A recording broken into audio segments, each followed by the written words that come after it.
What's up guys, it's time to take a look at the real life images of the Huawei Mate 30 Pro. Someone out there is already having fun with the next big thing from Huawei. As you can see, the phone is covered in some kind of casing, but it's impossible to hide that waterfall display. So it looks pretty cool, completely eliminating the side bezel. But if we zoom in, you can see the text going over the edge of the side. So with this type of futuristic display, the content that you're viewing might get a bit cropped, especially if you're using Instagram. It's going to be interesting to see how that application will be optimized for this extreme curved display. And I'm also interested to see how they're going to manage the accidental touches on this panel. Now towards the back we have a crazy flash cutout. From the looks of its shape, it could be a xenon flash. Now we are 100% sure about the front of the phone. As far as the back is concerned, it's gonna have a circular camera setup. They introduced the square camera setup with the Mate 20 Pro, and now they're adopting the circular look. The circular cutout looks a lot bigger, and it has to be because it's gonna have dual 40 megapixel sensors. There's one standard 40 megapixel sensor, and then there is a wide angle high quality 40 megapixel sensor along with the TOF sensor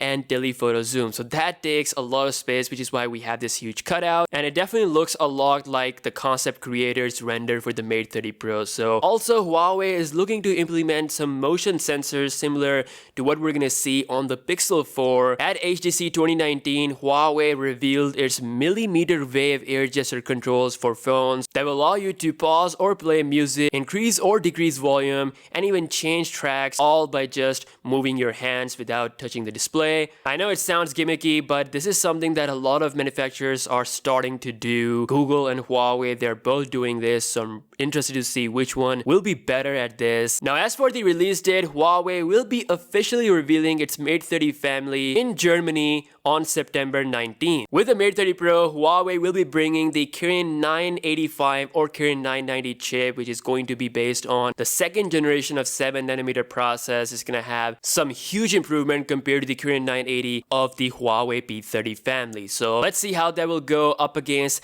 the Apple A13 that Apple will announce with iPhone 11. Now, Huawei has officially announced the Harmony OS. I already did a video about that. And in case you don't know, the first device running Harmony OS is actually out. And no, it's not a smartphone, it's actually a TV. The Honor Vision Smart TV is the first official device to run Harmony OS. And it's also the first television that I've seen that comes with a pop-up front camera, which is pretty cool. But of course, the exciting part is the Harmony OS. As I told you guys earlier, it is based on microkernels, so it can be adopted on a range of different devices from smartphones to tablets to laptop, TVs, and even cars. And best of all is that it is open source, so other companies can also adopt Harmony OS. And that indeed is alarming for Google. Right now, Huawei didn't get the license to use the Android Q for the Mate 30 Pro family, so we might actually see Harmony OS on the Mate 30 Pro is a possibility. Huawei is already bringing Harmony OS to the Mate 30 Lite in China, and if not allowed, they might actually use this on their main flagship phone. Again, let me know your thoughts in the comment section below regarding the Mate 30 family. Subscribe to the channel for daily tech videos, and I'll see you guys in the next one. Peace out.